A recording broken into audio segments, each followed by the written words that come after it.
You, me, and CRT. It's time we talk about it on this episode of Pushback. Go,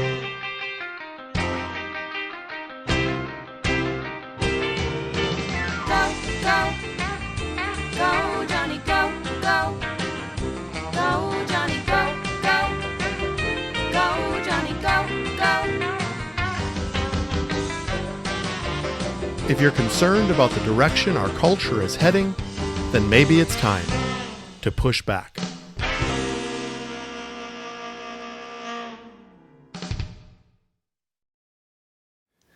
Hello, all my friends and family, and thank you for tuning in to another episode of Pushback. I'm Dr. Jonny, and it is my privilege to come before you each and every week with new and somewhat breaking information about our culture.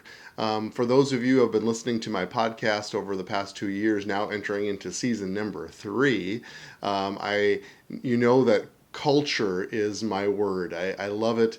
My website is pushbackculture.org, and I encourage you to go there and leave feedback, comments, and questions about what you're hearing today and in prior episodes.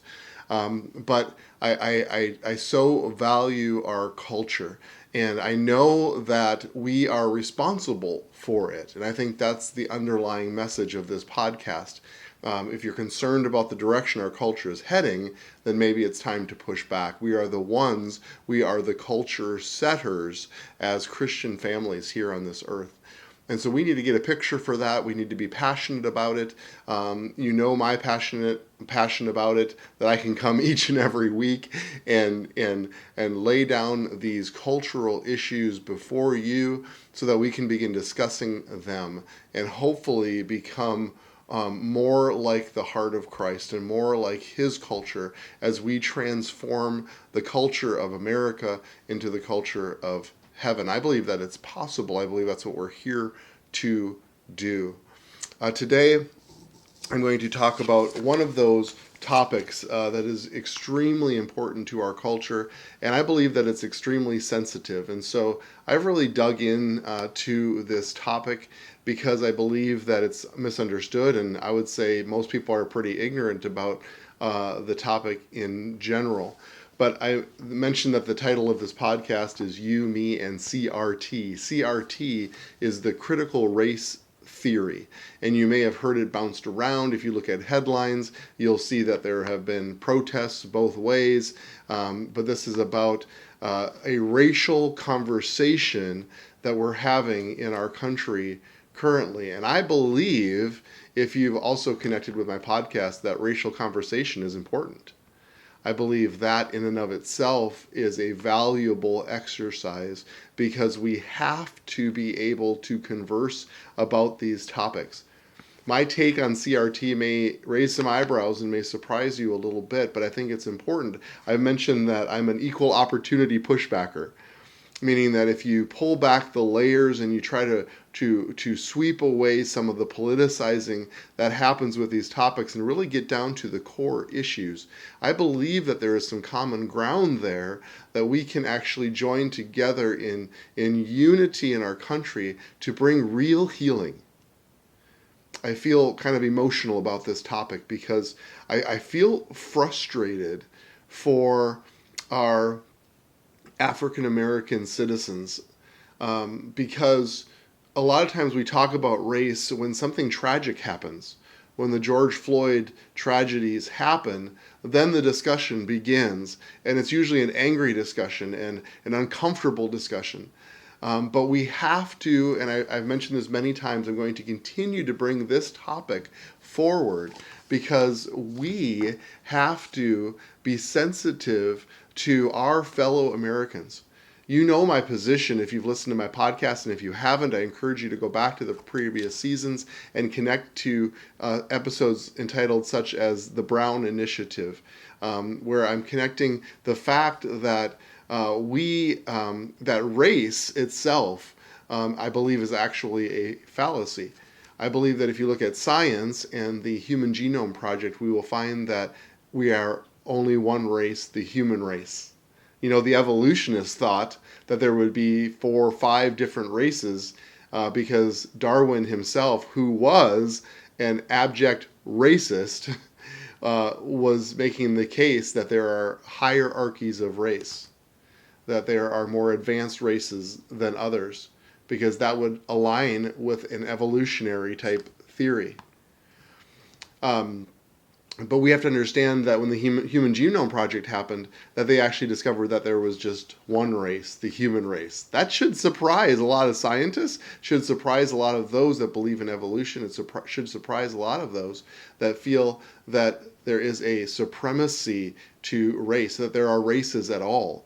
And those of us who are Christians shouldn't be surprised at the scientific outcome, which has been the case so often with science, that it lines up perfectly with the Bible, because if you actually believe your Bible, you believe that we are all descendants of Adam and Eve and ultimately Noah and his children. We are one race. And so we have to, I believe, change the mentality and the thought process and the conversation in America, because racism, after all of these hundreds of years, is still rampant. And so there was something that was proposed, and it was by a lot of, I would say, elite college liberal voices, writing something called a critical race theory. And I believe because that was their background, that it was completely dismissed by anybody who would consider themselves to be conservative or even Republican for that matter. And I believe, if I can just start with that premise, that that's a mistake. I believe that we need to talk less and listen more. I think that's always just a good value. In fact, the Bible says silence is golden, and it's the fool who basically rambles at the mouth. And we need to listen to what people are saying about our country and about our history. You know, there are statistics that I can quote here that show that nearly 80% of Americans have not heard of the term critical race theory or unsure whether they have. And of those that have heard the term, I think it would be really hard for any of them or us to actually define what it is. In fact, when I began to dig into this and I saw headlines of protesters, of parents protesting CRT being taught in the school, I was like, well, what is it? And the more I dug into it, the more I found that it wasn't super easy to find a real good definition. I believe this is a very sensitive topic that needs to be taken through carefully so that we can really peel back the layers of the onion and find out what the core issues are that's so important to me, so important to this podcast. So I believe that this topic is going to be more than just one podcast, but my heart for this podcast is to talk about really what it is. What's the definition? Why was it written in the first place? So let me start by just giving you a little bit of history of how this all started and how this maybe began and the impetus of writing CRT.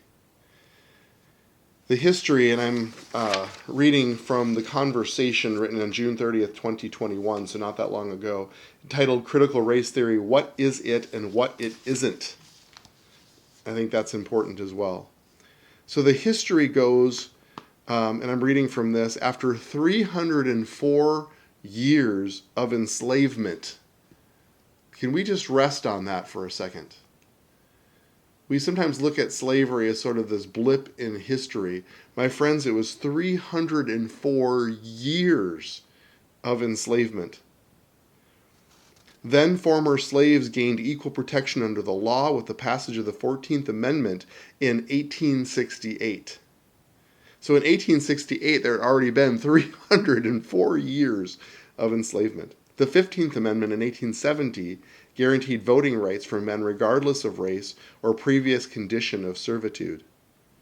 Between 1866 and 1877, the period historians call Radical Reconstruction, African Americans began businesses, became involved in local government and law enforcement, and were elected to Congress. The early progress was subsequently diminished by state laws through the American South called Black Codes, which limited voting rights, property rights, and compensation for work. This is subsequently now to the laws. And they made it illegal to be unemployed or to not have documented proof of employment, and could subject prisoners to work without pay on behalf of the state. These legal rollbacks were worsened by the spread of Jim Crow laws throughout the country, requiring segregation in almost every aspect of life.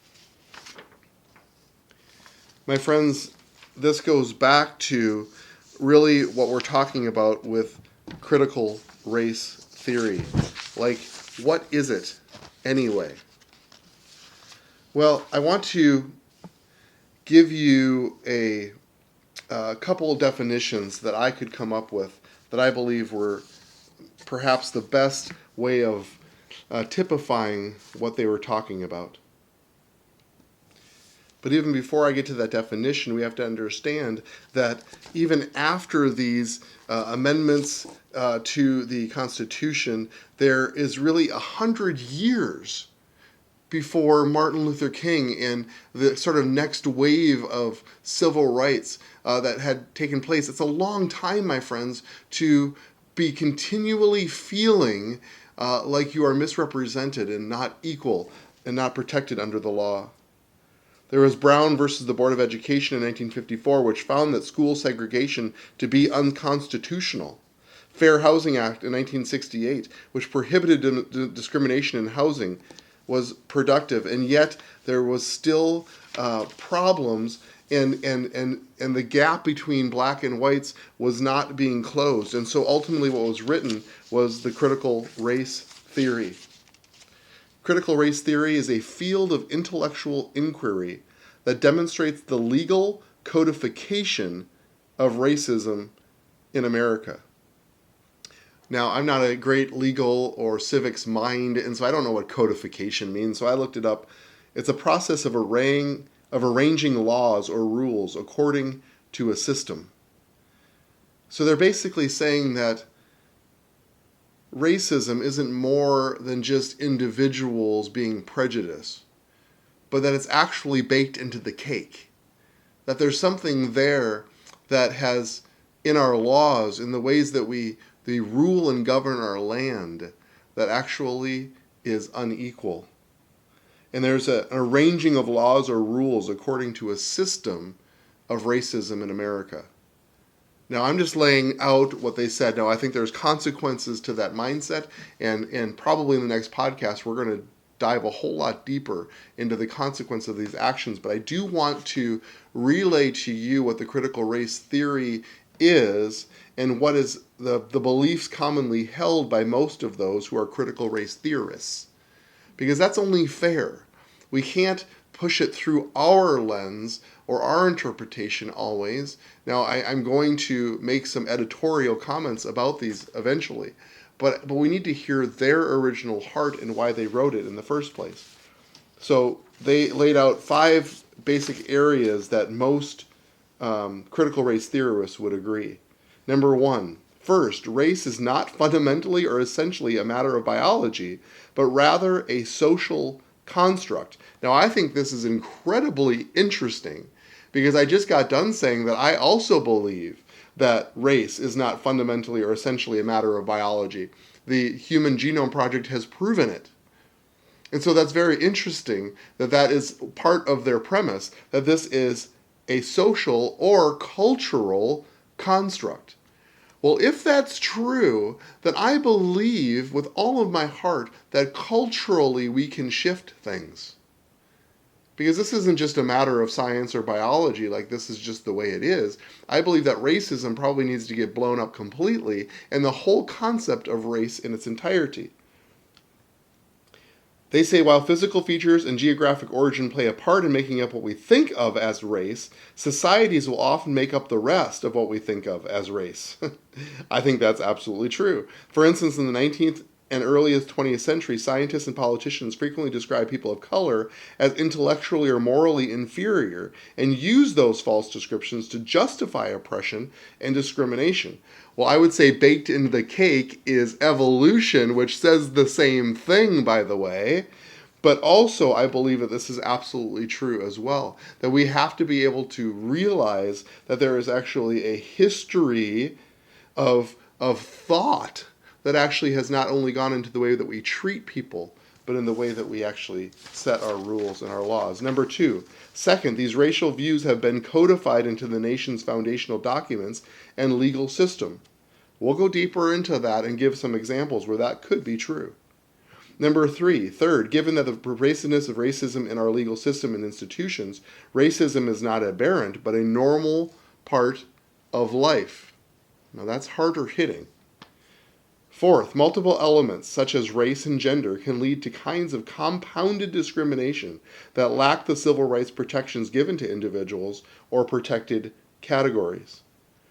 And five, finally, critical race theorists are interested not in just studying the law and systems of racism, but in changing them for the better. Well, I can connect to that. I believe that that is my heart as well. Is let's look at this, let's look at history, and let's change it for the better. I believe that's possible. So the problem is that because this has been so politicized, that I believe there's been some misinterpretation of what critical race theory is, or at least intended to be. Now, I know that there are going to be on both sides radicals that take the information and push it to an extreme or to an envelope, and we are going to try to break those down together because I think it's important that we understand this. But there is legislation in Oklahoma and Tennessee that propose the banning of teaching of these concepts of critical race theory, and they have actually laid down what they are banning. And those that have written the critical race theory says this does not assert their position at all. So let me give their 5-6 points that they are banning. Number one race or sex is inherently superior to another race or sex. 2, an individual by virtue of the individual's race or sex is inherently privileged, racist, sexist, or oppressive, whether consciously or subconsciously. An individual should be discriminated against or receive adverse treatment because of the individual's race or sex. An individual's moral character is determined by the individual's race or sex. Number 5, an individual by virtue of the individual's race or sex bears responsibility for actions committed in the past by other members of the same race or sex. Number 6, an individual should feel discomfort, guilt, anguish, or another form of psychological distress solely because of the individual's race or sex. See, I believe that this is a reaction to the conclusions that are sometimes made from the critical race theory. But I told you, really, the heart and the foundation of the critical race theory is to bring discussion and revelation to our systems and the way that we actually look at our fellow Americans and the history thereof. So I believe that to lay down this definition, these 6 points that I just gave, and call it critical race theory, and then say that we want to ban it, I believe is actually unfair. It's unfair. I believe it's actually kind of fake news, if I can be so bold. Now, I know there are some that probably take it to this extreme, and those are those that want to ban that extremism, and I think that's reasonable, and we can talk more about that. But I don't believe that we should throw the baby out with the bathwater in the fact that there are those that actually want to have a real discussion to bring real healing about this topic. And I believe that we can engage on that level. Now, we have a bigger issue, and the bigger issue is, what do we teach in our schools? And I know that's what people are protesting.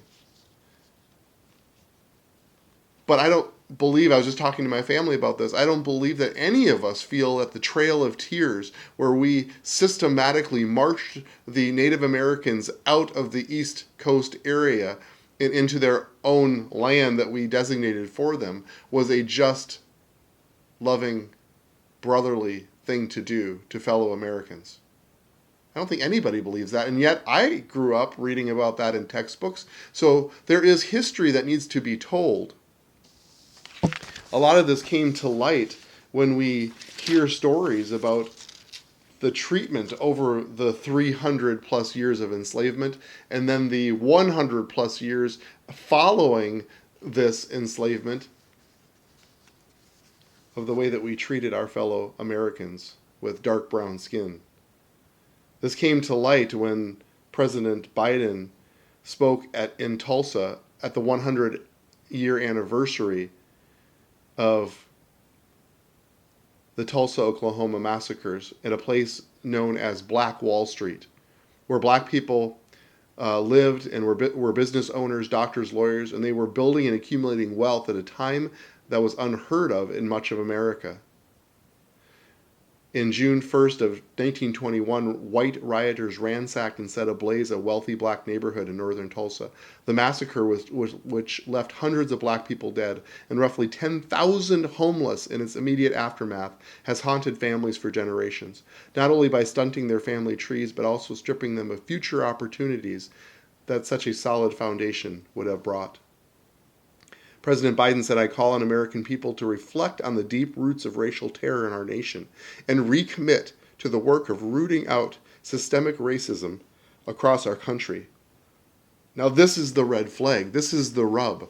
This is the place where we hear the president say this and understand that none of us are denying the racial terror that took place in Tulsa.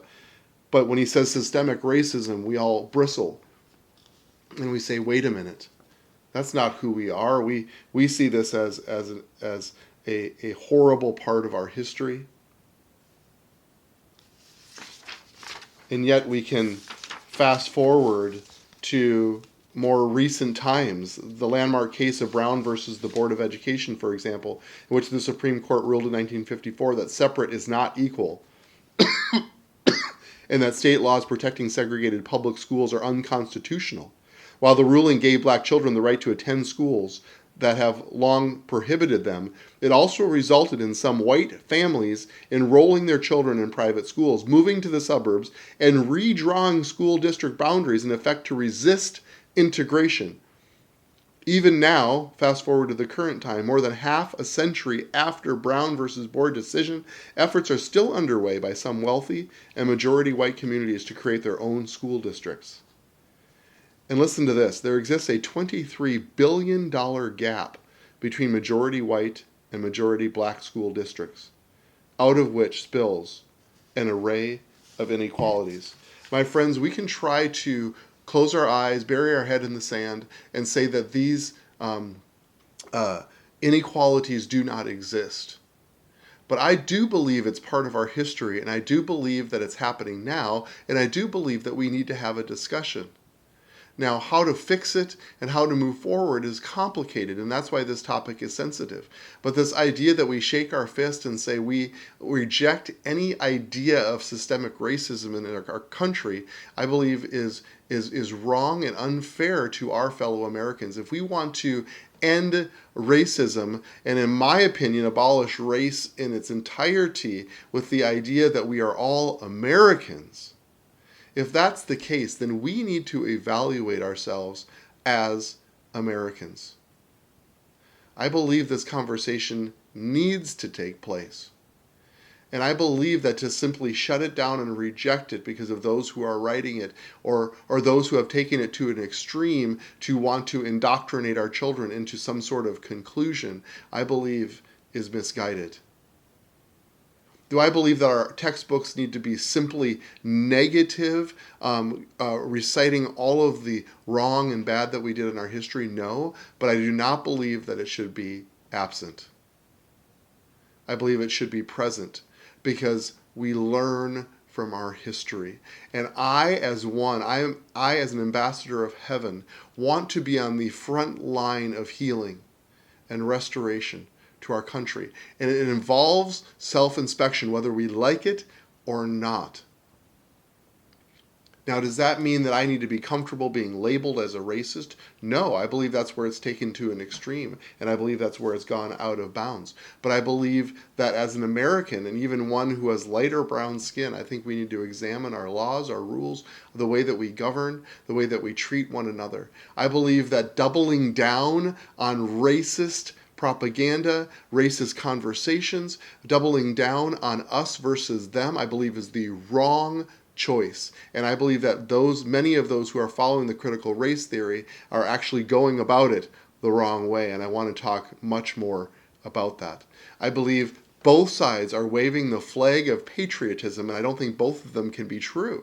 I believe that we can actually find a middle ground where we see each other as Americans, and we actually bring real hope and healing, not only to us, but those that don't always look like us or act like us.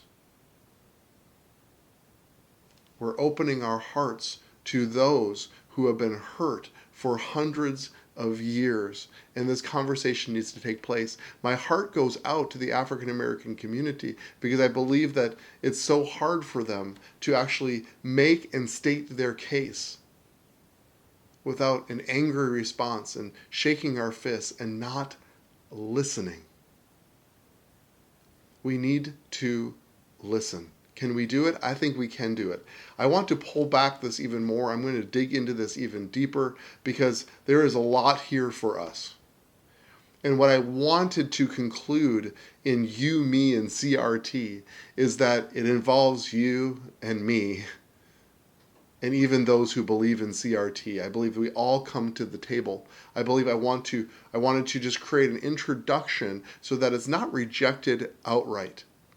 Now, there are those that have extreme thoughts about this topic on both sides, and I want to bring those to the table as well, because I don't believe this is always handled perfectly.